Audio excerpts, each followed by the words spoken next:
There will always be people who criticize you, mock you, or try to bring you down. It might be a stranger on the internet, a colleague at work, or even someone close to you. Their words can sting because they hit something deep inside us: the need to be accepted, the desire to be understood, the hope that others will see us in a good light. Yet the Stoics remind us that this pain does not come from the words themselves, but from the meaning we attach to them. Epictetus taught that it is not the insult itself that harms us, but the way we interpret it. This is a liberating truth. It means that no matter how harsh the words of others may seem, we still hold the power to decide how deeply they cut. Marcus Aurelius often reflected on this idea in his writings. He reminded himself every morning that he would meet people who are ungrateful, arrogant, deceitful, and jealous. And yet he chose not to be harmed by them.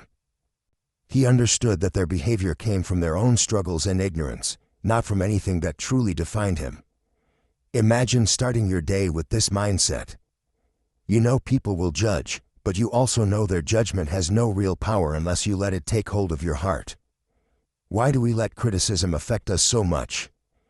Often it is because we place too much value on the opinions of others. We believe their words define our worth. But the Stoics teach a different way. They urge us to look inward, to ask ourselves who we are really living for. Are we shaping our lives around the expectations of strangers? Are we letting the noise of the crowd decide our path? Or are we guided by our own values, principles, and purpose? When you live by your own values, the words of others lose their sharpness. They may still be loud, but they no longer have the power to pierce you. This does not mean we ignore all feedback. The Stoics believed in humility and growth. If criticism is fair, it becomes an opportunity to improve. But when it is baseless, when it comes from spite or ignorance, it should be dismissed like wind passing through an open field. Seneca said that we often suffer more in imagination than in reality. How often do we replay someone's words over and over in our minds, giving them a weight they were never meant to carry? When we stop feeding those thoughts, the pain begins to fade. Here is an approach you can practice. The next time someone criticizes you, pause. Take a breath and reflect. Ask yourself, does this person truly know me? Do their words reflect truth or just their own frustrations? Will this even matter in a year or even a week? When you begin to question the value of criticism, you regain control. You choose what enters your mind and what does not. It is also helpful to remember that most people who attack others are battling their own insecurities. A harsh comment often reveals more about the critic than the one being criticized. When you view criticism through this lens, it loses much of its poison. Instead of reacting with anger or hurt, you can respond with understanding, or not respond at all. The Stoics did not teach isolation. They valued relationships and community, but they warned against giving away your inner peace for the sake of pleasing others. True freedom, they said, comes when your sense of worth is rooted in your character, not in the fleeting approval of the crowd. Criticism will always be part of life. But it does not have to define you. The Stoic way is to stand firm like a rock in the tide, unmoved by the waves of other people's opinions. Their words may splash against you, but they cannot change who you are unless you let them.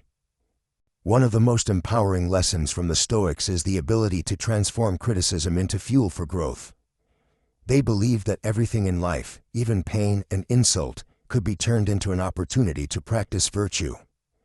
When someone attacks you, you are being given a moment to practice patience. When someone mocks you, you can practice humility. When someone spreads lies about you, you are presented with a chance to strengthen your commitment to truth. Every insult can become a training ground for your character, if you choose to see it that way. Marcus Aurelius often reminded himself that people act out of their own understanding, their own limited view of the world. He wrote, "Whenever someone does wrong, remember they act in ignorance of what is good." Imagine what changes within you when you see insults this way. The person who criticizes you is not an all-knowing judge of your worth. They are a flawed human being, shaped by their fears, their upbringing, their pain. This shift in perspective allows you to replace anger with understanding, hurt with compassion. It doesn't mean you excuse their behavior or approve of it, but you free yourself from the trap of taking their words personally. But does this mean you simply accept all criticism quietly? No. The Stoics were not passive, and they were certainly not doormats. They understood the difference between what can help you grow and what should be discarded. Seneca advised that wise people should listen to their critics, but not be enslaved by them. This requires discernment, the ability to separate meaningful feedback from noise. When you receive criticism, instead of reacting emotionally, pause and examine it. Ask yourself, is there any truth in these words? Could they help me improve? If yes, then use them as a mirror. If not, let them pass like smoke in the air. This is not easy in practice. We live in a world where opinions surround us constantly. Social media amplifies every comment, every judgment, making it feel like our worth is under a spotlight. A negative comment online can ruin someone's day, even their week. The Stoic approach offers a way out of this emotional roller coaster. It invites you to step back and recognize that other people's words say more about them than they do about you. Epictetus famously taught, if someone speaks badly of you, do not defend yourself against their words. Instead, think, clearly they did not know my other faults, or they would have mentioned those as well. This response reflects humility and detachment, a powerful combination that disarms those who seek to provoke you. Here's a practical exercise you can start today. In the evening, journal about any criticism you received that day. Write down what was said, how it made you feel, and whether it reveals something worth working on. If it does, create an action plan to address it. If it doesn't, remind yourself why it does not define you. Over time, this practice builds resilience. You will begin to see that words lose their power when you examine them instead of reacting to them. Another powerful Stoic tool is premeditation. Marcus Aurelius started his mornings by anticipating the challenges ahead. He wrote, "Today I shall meet with interference, ingratitude, insolence, disloyalty, ill will, and selfishness, all of them due to the offender's ignorance of what is good or evil." By preparing himself mentally for insults and unfair treatment, he reduced their sting when they actually came. You can do the same. Before stepping into a stressful situation, a meeting, a family gathering, or even opening social media, take a moment to remind yourself that criticism may come. Expect it. And when it does, you won't be shocked or thrown off balance. The Stoics also emphasize that your worth is not tied to other people's approval.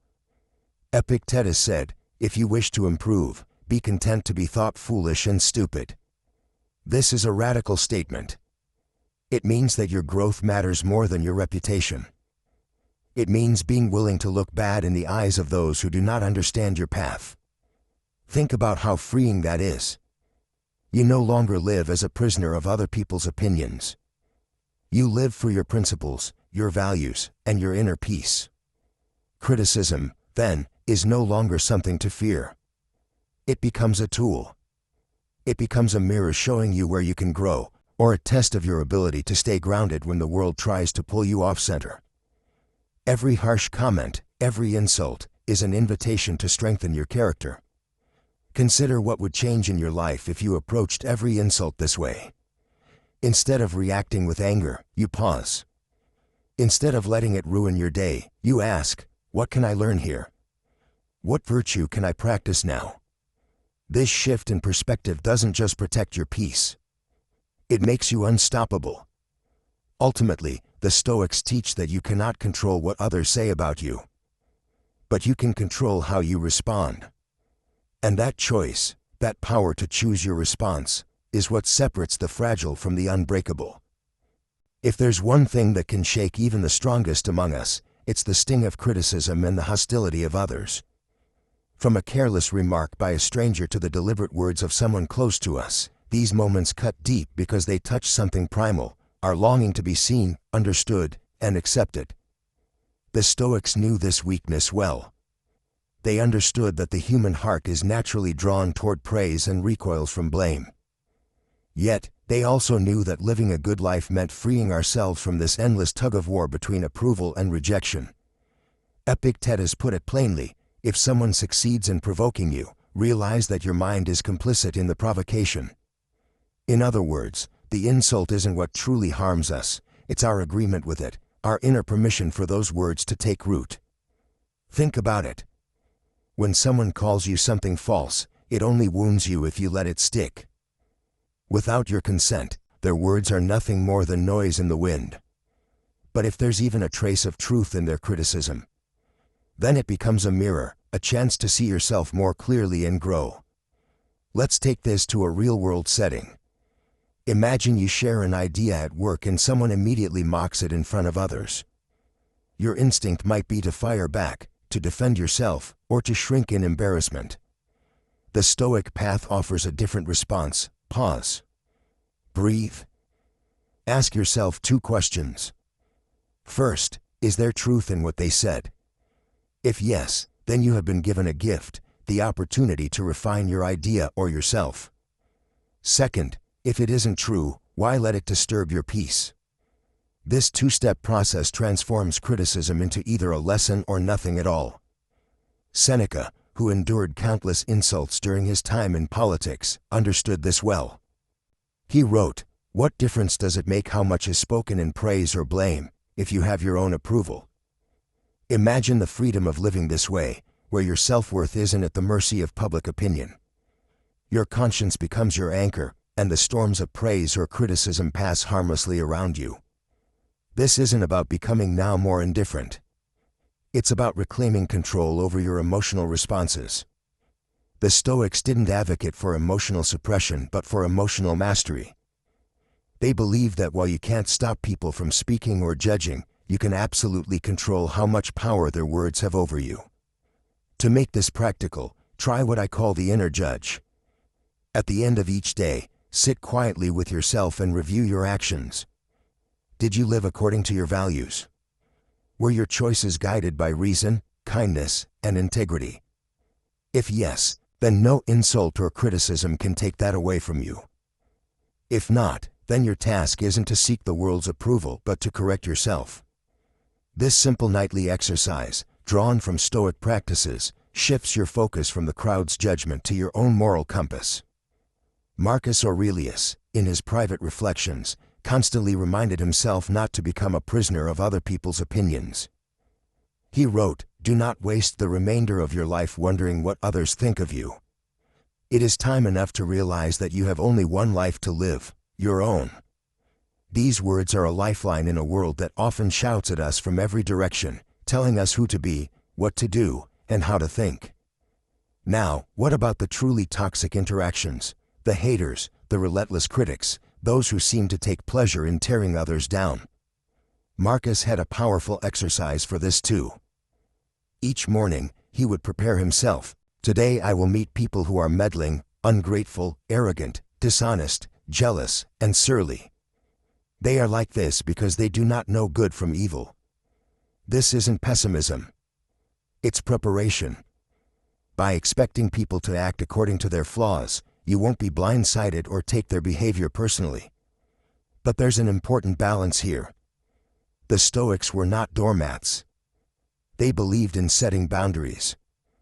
You can forgive someone without tolerating ongoing harm. You can choose to step back from toxic people not out of hatred, but from wisdom and self-respect. As Seneca wisely said, associate with those who will make a better man of you. Here's a practice, the relationship audit. Write down the key people in your life. Who lifts you up? Who challenges you to grow? Who consistently drains your energy or undermines your peace? Once you see these patterns clearly, decide what changes are needed, whether it's setting boundaries, limiting contact, or investing more in uplifting connections. This is not an act of judgment but of care for your soul. And yet, the Stoics didn't stop at personal defense. They saw every insult, every attack, as a chance to practice higher virtues. When you're insulted, practice patience. When you're provoked, practice self-control. When someone misunderstands you, practice humility. Each unpleasant encounter becomes a training ground for your character. As Epictetus often said, adversity is the raw material for growth. Imagine carrying this mindset into your daily life. A stranger mocks you online. Instead of lashing out, you dismiss their words or use them as fuel for self-improvement. A colleague takes credit for your work. Instead of brooding, you calmly and firmly assert yourself. A family member criticizes you unfairly. Instead of reacting with anger, you respond with understanding, recognizing their pain behind the words. This isn't weakness. It's true strength. The Stoic way of handling criticism and haters is simple but profound. Expect them. Examine their words for truth. Discard what does not serve you. Strengthen your boundaries. And above all, live by your values, so no external voice can shake your inner peace. And here's the transformation: the very things that once consumed you, insults, gossip, unfair judgment, lose their grip. You stop being a prisoner of others' opinions. You begin to stand taller, walk lighter, and live freer. One of the greatest freedoms you can ever achieve is freedom from the tyranny of public opinion. From the time we are children, we are conditioned to crave approval from our parents, our peers, our teachers. We learn to measure our worth by the smiles we get, the likes on a post, or the applause in a room. This craving doesn't magically disappear in adulthood. In fact, it often deepens. That's why criticism and hate cut so deeply. They threaten this learned need for acceptance. The Stoics understood that this craving is one of the greatest chains on the human soul. Marcus Aurelius wrote, "It never ceases to amaze me. We all love ourselves more than other people, but care more about their opinions than our own." In those words lies a profound diagnosis of our suffering. We claim to value our own lives, yet we hand over our peace of mind to the shifting whims of others. The path to inner freedom begins by reversing this imbalance, by caring more about living in alignment with our principles than about pleasing the crowd. But how do you do this in practice? Let's take an everyday example. Imagine you post a creative project online, something you poured your heart into. Most comments are positive, but one is brutally negative. What happens next? Instead of focusing on the dozens of supportive messages, your mind fixates on that single insult. This is not weakness. It's human nature. Our brains are wired to notice threats more than rewards. But Stoicism offers an antidote: conscious reframing. Instead of asking, "Why would they say that?" try asking, "Why am I giving this comment so much power over me?" The focus shifts from their action to your response. Epictetus reminds us, remember that what insults you is not the person who abuses you, but your interpretation of their words. This is radical. It means no one can truly harm you with their words unless you agree to be harmed. The insult doesn't pierce your soul by itself, it requires your consent. The moment you withhold that consent, the insult loses its sting. This mindset doesn't mean that you ignore feedback or become arrogantly closed off. On the contrary, it allows you to discern wisely between helpful criticism and pointless cruelty. Helpful criticism can become your teacher. Seneca encouraged this openness when he wrote, "No man has ever become wise by chance." Wisdom often comes through hearing uncomfortable truths and using them for growth. But pointless cruelty, anonymous trolling, jealous remarks, petty attacks, serves no purpose. The Stoic task is to separate one from the other, to sift through words like a miner searching for gold, keeping only what makes you stronger. Here's a practical way to do this: the 3 filters practice. Before letting criticism sink in, ask yourself, first, is it true? If yes, then embrace it as a lesson. If not, discard it. Second, is it delivered with goodwill? If it comes from someone who wants the best for you, it may be worth considering, even if it stings. Third, does it align with your values? If it helps you become the person you aspire to be, keep it. If not, let it go. This process creates a mental shield, not one that blocks out everything, but one that filters what deserves your attention. But what about those persistent critics, the ones who seem to take joy in tearing you down.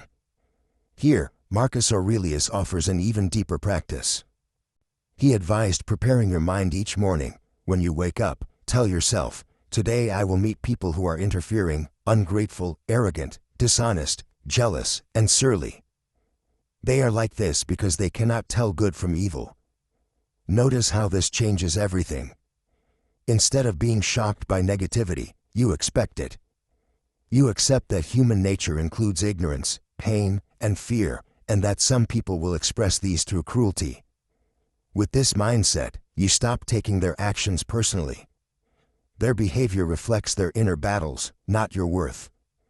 Still, the Stoics were practical. They didn't suggest that you simply endure abuse indefinitely. They believed in boundaries. You are not obligated to keep close to people who poison your soul. Seneca urged his readers to associate with those who will make a better man of you. So, distance from toxic individuals isn't weakness, it's wisdom. It's choosing to protect your inner fortress while still practicing compassion from afar. To integrate this idea, try the circle of influence exercise. Draw a circle on a page. Inside, list the people who uplift, challenge, and inspire you. Outside, list those who drain or destabilize you. Then ask, how can I spend more time with those in the inner circle and limit the influence of those outside? This exercise isn't about judgment, it's about creating an environment where you can live virtuously and at peace. Now imagine this, you've trained your mind so that criticism doesn't control you. You listen for truth without ego, discard the rest without bitterness, and set clear boundaries for your peace. This is the Stoic way, a way of engaging with the world fully while remaining unshaken by its noise. The critics will still exist. The haters will still talk. But they no longer own your peace. You've taken it back, brick, by building an unshakable fortress within. If you truly want to become untouchable by the opinions of others, you must go beyond simply understanding Stoic theory, you have to live it. Knowledge alone does not build resilience. What makes you unshakable is practice, deliberate and continuous, like training a muscle. The Stoics did not see philosophy as something you read in a book and admire. They saw it as a craft, a discipline, a way of life. They called it ascesis, meaning training, exercise, preparation for the challenges of existence. Let's start with the first practice, premeditation of criticism. Marcus Aurelius used this tool every morning.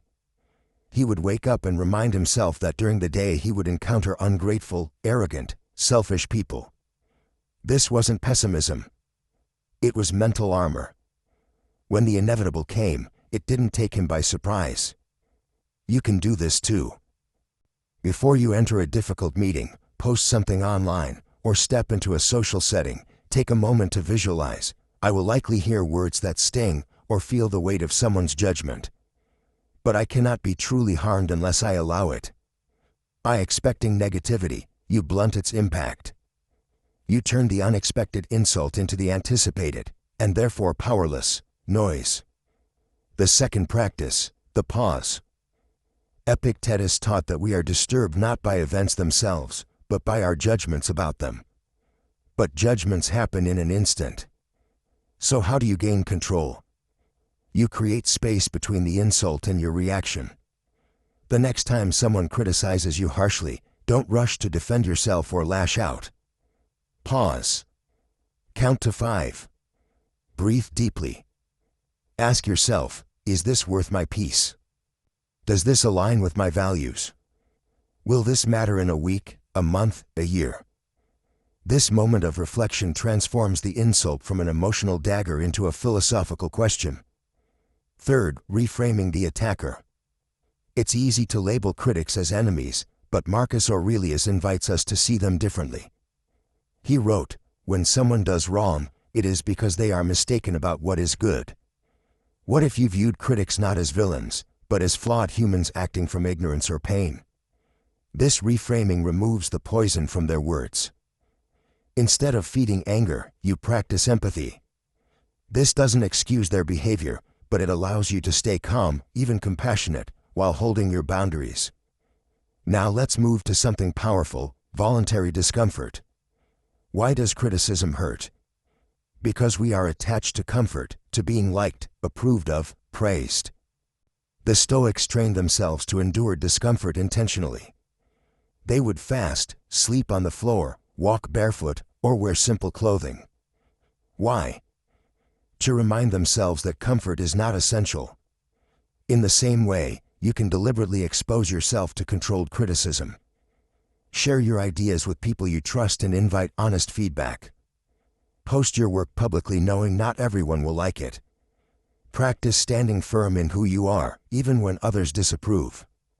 Over time, you build an inner callus, a layer of strength that makes you less reactive to the barbs of others. Another essential exercise is journaling. Seneca wrote letters to himself, Marcus wrote meditations. This was their way of processing emotions before they hardened into wounds. After you receive criticism, take a pen and write, what exactly was said? Why did it hurt? Does it reveal a truth I can use to grow? Or does it reflect the speaker's ignorance? Journaling helps you step outside the emotional storm and see the situation with reason. Here's a more advanced practice: choosing your audience. Seneca advised, associate with people who are likely to make you better. Criticism from such people is gold. Criticism from malicious or ignorant people is noise. So choose carefully whose voices you allow into your life. Build a circle of those who challenge you to grow with kindness and courage. Limit your exposure to those who only aim to wound. Finally, let's talk about accepting impermanence. One reason criticism hurts so much is that we unconsciously think it defines us forever. But Marcus Aurelius reminds us, all is fleeting: opinions, fame, the memory of those who once praised or insulted you. One day, even your harshest critic will be gone. Their words will be dust. So why let them dominate your present? Anchor yourself in what endures: your character, your values, your purpose. By practicing these exercises daily, criticism stops being a storm that shakes you. It becomes a breeze you can walk through with dignity. You're no longer a prisoner of others' opinions. You are a free mind, unbroken, untouchable. To fully understand how to deal with haters and criticism, it helps to see how the greats, both in ancient times and in our modern world, have embodied these Stoic principles. Philosophy becomes alive when we see it applied, when we witness how resilience in the face of judgment turns ordinary people into legends. Let's begin with Marcus Aurelius himself. Imagine his life: an emperor, the most powerful man in Rome, constantly surrounded by flatterers, sycophants, and those who despised him in secret. His decisions were questioned by senators, envied by generals, and resented by those who thought they could rule better. Every word he uttered could provoke approval or hatred from millions. Yet when you read his meditations, what do you find? Not bitterness, not paranoia, not obsession with his reputation. You find serenity. Why? Because Marcus refused to let the chorus of voices define him. He wrote to himself, if you are distressed by anything external, the pain is not due to the thing itself, but to your estimate of it. This wasn't a comforting phrase. It was survival. In the chaos of power and politics, Marcus trained himself to see insults as opinions, not truths. Fast forward to today. Think about someone like Malala Yousafzai, a young woman who stood for education in the face of violent opposition.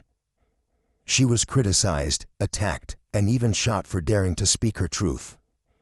And yet she persisted, not by silencing her critics, but by refusing to let them define her cause. Like a Stoic, she anchored herself in her values: education, justice, and hope, instead of the fleeting approval of others. Her critics screamed, but she continued walking her path.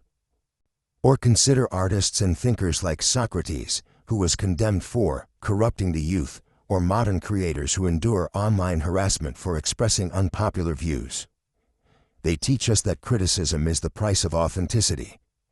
Seneca would call it the tax of living according to virtue. If you stand for something meaningful, expect resistance. And yet, that resistance can sharpen you, like a whetstone sharpens a blade. But how do you personally endure such criticism without breaking? The Stoics would tell you to redefine what success means. Success is not universal approval. Success is acting according to your principles, regardless of applause or condemnation. This mindset transforms criticism from a wound into feedback, from a weapon into training. Here's an exercise to bring this to life. Imagine your ideal self. Write down the person you want to be, your virtues, your values, your purpose. Then, when criticism comes, ask, does this help me get closer to that person, or is it just noise? If the criticism aligns with your growth, accept it humbly. If it doesn't, discard it. This is how you take power back. Another practice, role models and perspective. Marcus often reminded himself of great figures who endured worse. He reflected on heroes like Heracles, who carried impossible burdens, and philosophers like Socrates, who faced death with composure. When you're criticized, think of those who endured far harsher treatment for far greater causes. It humbles your pain and gives you courage. Let's apply this to modern life. In a world of social media, where anonymous comments can cut deeper than real conversations, the Stoic approach is revolutionary. Instead of spiraling into anger or self-doubt, pause and ask, who is this person to me? Do they live by the standards I admire? Or are they simply reacting from their own pain? Often, the harshest words come from those projecting their struggles onto you. Realizing this makes their words lose their sting. There's also a technique called the view from above, described by Marcus and later adopted by modern psychologists. Visualize yourself rising above the earth, seeing your city, then your country, then the entire globe. Billions of lives, each with their own concerns, their own judgments, their own fleeting opinions. In that vastness, does one person's harsh words define you? Does one comment truly alter your worth? This exercise can turn the sharpest criticism into something small, almost laughable, against the grand backdrop of life. Criticism will always come, especially if you dare to grow, to speak, to create. But the Stoics offer us a shield, not made of iron, but of perspective, reason, and unshakable values. When you hold that shield, no insult can pierce you deeply. You can stand tall, not because the world approves of you, but because you approve of yourself. If you want to become immune to haters and criticism, it won't happen overnight. Marcus Aurelius didn't wake up one day with perfect composure. Seneca didn't simply decide to be unaffected by insults and succeed immediately. It took training, daily, deliberate, often uncomfortable training. The Stoics believe that mental strength, like physical strength, is built by constant exercise. And if we want to develop an unshakable mind, we must practice their methods consistently. The first exercise is premeditation of adversity. Marcus often began his day by imagining the difficulties ahead. When you wake up in the morning, tell yourself, the people I deal with today will be meddling, ungrateful, arrogant, dishonest, jealous, and surly. This wasn't pessimism, it was preparation. When you expect that criticism, hostility, or misunderstanding will come, you're less likely to be surprised or hurt by it. Instead of thinking, why did this happen to me? You calmly think, this is exactly what I trained for. Imagine how different your day feels when you walk into it armored with that mindset. The second exercise is journaling for clarity. The Stoics wrote to themselves as a way of digesting their emotions and regaining control over their thoughts. When someone criticizes you, grab a journal and ask, what exactly did they say? Is it true? If it is true, how can I improve? If it isn't true, why should I give it power over me? This transforms criticism from an attack into data, something to be analyzed, not feared. It also slows down your emotional response, preventing impulsive reactions that only fuel conflict. The third exercise is reframing insults. Epictetus taught that words only harm you if you let them. He said, remember, it is not he who gives abuse or blows who insults, but the view we take of these things as insulting. In practice, This means consciously changing how you interpret hurtful words. If someone calls you weak, you can see it as an opportunity to demonstrate your strength. If someone mocks your ideas, you can see it as proof that you're challenging their comfort zone. You don't deny this thing, but you choose a meaning that empowers you instead of breaks you. A powerful modern tool is the pause before reacting. In an age of instant replies and public comment sections, the urge to fight back can be overwhelming. But the Stoics would tell you, mastery lies in restraint. Before you answer a critic, take a breath. Imagine Marcus Aurelius whispering, "If it is not right, do not do it. If it is not true, do not say it." Ask yourself, will my response build my character, or will it feed my ego? Often, silence or a simple, measured reply carries far more strength than an angry defense. Another key habit is building a strong inner circle. The Stoics were self-sufficient, but they were not isolated. They surrounded themselves with people who challenged them to grow and held them to their highest standards. Criticism hurts less when you have a few trusted voices who can tell you the truth with love. These are the people you turn to for real feedback. The rest is just noise. Ask yourself daily, whose opinion truly matters for my growth? Whose words reflect wisdom, not pettiness? There's also the practice of voluntary discomfort. This might seem unrelated to criticism, but it's essential. When you deliberately expose yourself to challenges, whether it's cold showers, fasting, or difficult conversations, you strengthen your ability to endure discomfort. Then, when criticism arrives, it feels smaller in comparison. Seneca wrote about sleeping on a hard bed, wearing simple clothes, and eating plain food so that he could be ready for any hardship. In modern life, you might choose to practice restraint in spending, face your fears through small risks, or step outside your comfort zone in creative work. Each time you do, you build resilience that shields you from emotional attacks. And finally, daily reflection. Before you sleep, review your day. Did I let anyone's words disturb my peace? Did I act in line with my values, or did I act to please others? Marcus did this nightly, not to shame himself but to realign with his principles. It's a way of ending the day with clarity instead of carrying the weight of criticism into tomorrow. The Stoics believed that greatness is forged in small, daily choices. If you practice these exercises, premeditation, journaling, reframing, pausing, surrounding yourself with wise voices, voluntary discomfort, and nightly reflection, you will slowly become immune to haters. Their words will still reach your ears, but they won't reach your soul. And that is the ultimate freedom, to walk through a world full of opinions and remain unbroken. One of the most profound lessons the Stoics teach us is this: criticism does not have to be an attack. It can be a tool, if you choose to use it that way.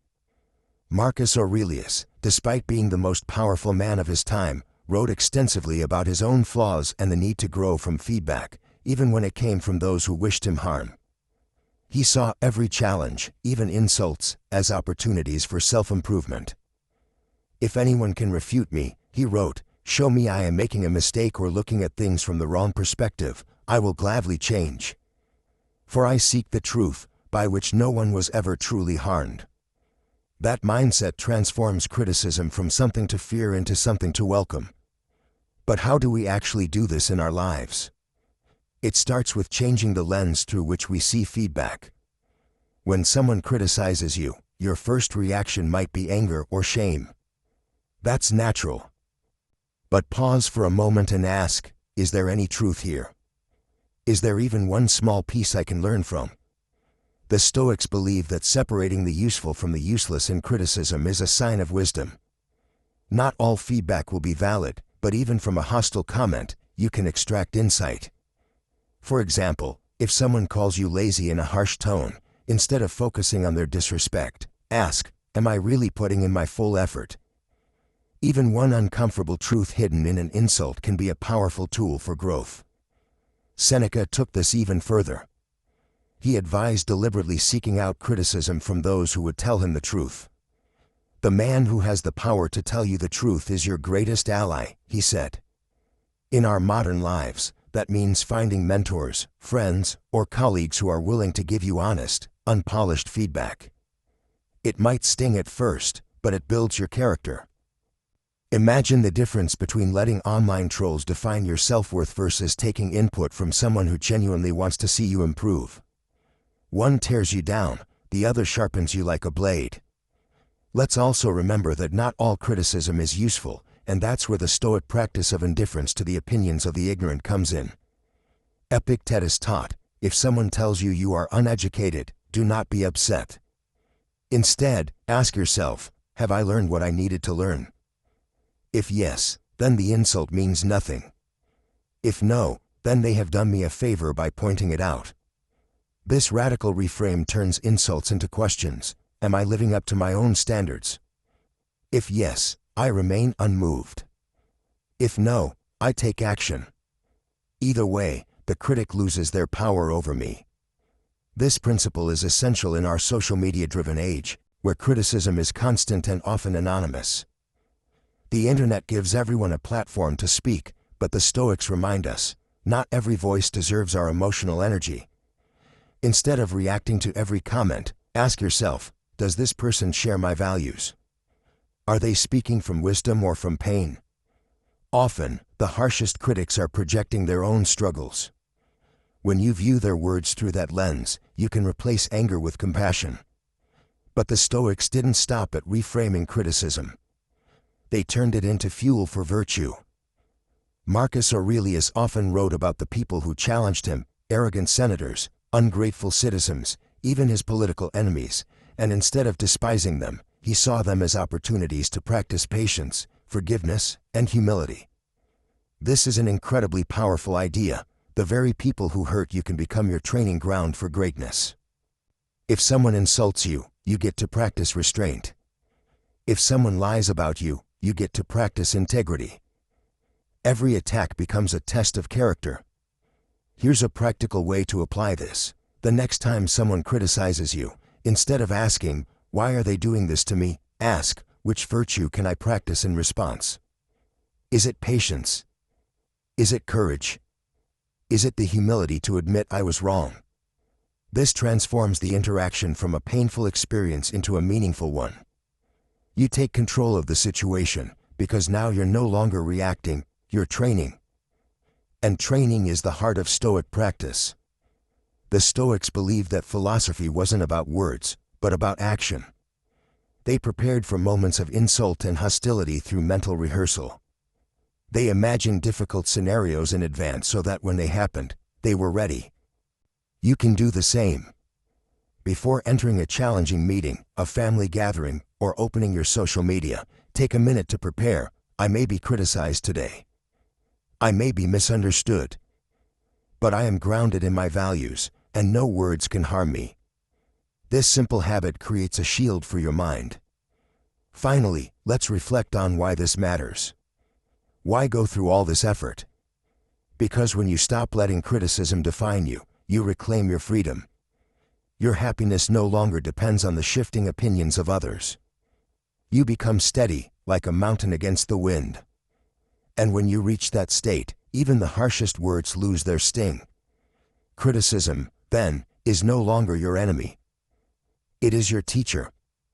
It shows you where you can grow, challenges you to embody your virtues, and gives you the chance to rise above pettiness. The Stoics didn't just endure criticism, they used it as a tool to become unbreakable. And so can you. Another crucial step in mastering the Stoic way of dealing with haters and criticism is learning how to reframe negativity into something that serves you. The Stoics didn't see insults or harsh words as definitive judgments about who they were. Instead, they treated them as information, signals about the person delivering them, and an opportunity to practice virtue. Marcus Aurelius wrote, "If anyone can refute me, show me I am making a mistake or looking at things from the wrong perspective, I will gladly change. For I seek the truth, which has never harmed anyone." This mindset turns every criticism into a tool for growth, even if the other person's intentions are far from noble. Imagine this in the modern context. You post your work online, and someone writes a hurtful comment. "This is terrible, you don't know what you're talking about." most people would react with anger or shame. But the Stoic approach invites you to pause and ask, is there anything useful here? If the comment contains even a grain of truth, you can use it to improve. If it's just an emotional outburst, then it reveals more about the critic's state of mind than about you. Epictetus famously said, if anyone tells you that someone speaks ill of you, do not make excuses about what is said, but answer, he does not know my other faults, else he would not have mentioned only these. This is humility combined with resilience. Reframing also means seeing criticism as proof that you are doing something meaningful. Think of the creators, thinkers, and leaders who have ever left a mark on the world. None of them avoided criticism. In fact, the more visible you become, the more people will project their own frustrations, fears, and biases onto you. Seneca reminds us, it is not because things are difficult that we do not dare, it is because we do not dare that they are difficult. The act of daring, to speak your truth, to share your work, to live authentically, invites both praise and condemnation. But it is far better than living unnoticed and untested. Here's a practical exercise. When you receive criticism, write it down. Then divide it into two categories, constructive and destructive. Constructive criticism, no matter how uncomfortable, is a gift. Destructive criticism is noise, and your task is to train yourself to treat it as such. Journaling about your reactions will help you detach your sense of worth from other people's opinions and develop clarity about what feedback is actually useful. Over time, this practice builds emotional armor, making you unshakable in the face of negativity. Consider too the deeper Stoic insight. People criticize because they are human, flawed, often hurting, and caught in their own struggles. Marcus Aurelius urges us to remind ourselves daily, the people I deal with today will be meddling, ungrateful, arrogant, dishonest, jealous, and surly. They are like this because they cannot tell good from evil. This is not a cynical statement but a compassionate one. It teaches us to expect imperfection in others, which makes their harshness less personal and easier to forgive. Finally, remember that your response to criticism defines you far more than the criticism itself. When you resist the urge to retaliate or defend yourself impulsively, you demonstrate strength. When you choose to stay silent instead of lashing out, you show mastery over your emotions. This is what the Stoics called living in accordance with nature, acting from reason, not from raw reaction. Imagine walking into every encounter knowing that no insult can truly wound you unless you allow it to. Imagine using every piece of feedback, even the unfair or mean-spirited kind, as fuel to refine your character. This is the Stoic way, not to escape criticism but to transform it into an instrument for becoming stronger, wiser, and more grounded. As we come to the close of this exploration into the Stoic way of handling haters and criticism, let's take a step back and reflect on what this journey really means. The Stoics were not interested in quick fixes or clever tricks to avoid emotional discomfort. They were committed to building an inner fortress, a resilient mind and heart that could withstand the storms of life. And in this, dealing with criticism, whether mild disapproval or outright hatred, became an opportunity, not a burden. Marcus Aurelius wrote, "When you are offended at any man's fault, turn to yourself and study your own failings. Then you will forget your anger." This is a powerful truth. It reminds us that the words and actions of others are often mirrors, showing us where our egos are still fragile, where we crave approval, or where we have yet to master our impulses. Instead of fueling resentment, we can use these moments as opportunities for deep self-examination. But self-reflection is only one part of the equation. Another is learning to anchor ourselves so firmly in our values that no insult, no gossip, no unfair judgment can pull us away from our chosen path. Seneca teaches, "It is not the man who has too little, but the man who craves more, that is poor." Likewise, it is not the man who is insulted who is truly harmed, but the one who needs constant validation to feel secure. When you understand your worth comes from within, from living according to your principles, criticism loses its sting.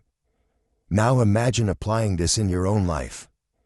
The next time someone criticizes you harshly, instead of reacting defensively, pause. Take a breath.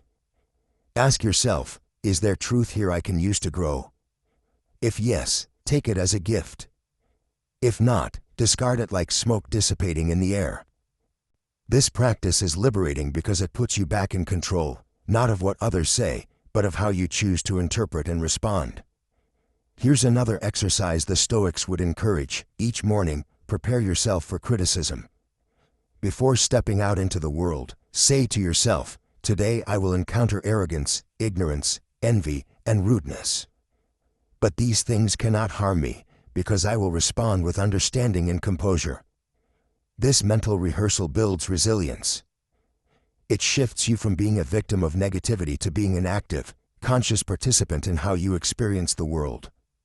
The beauty of Stoicism is that it transforms what most people see as obstacles into tools for growth.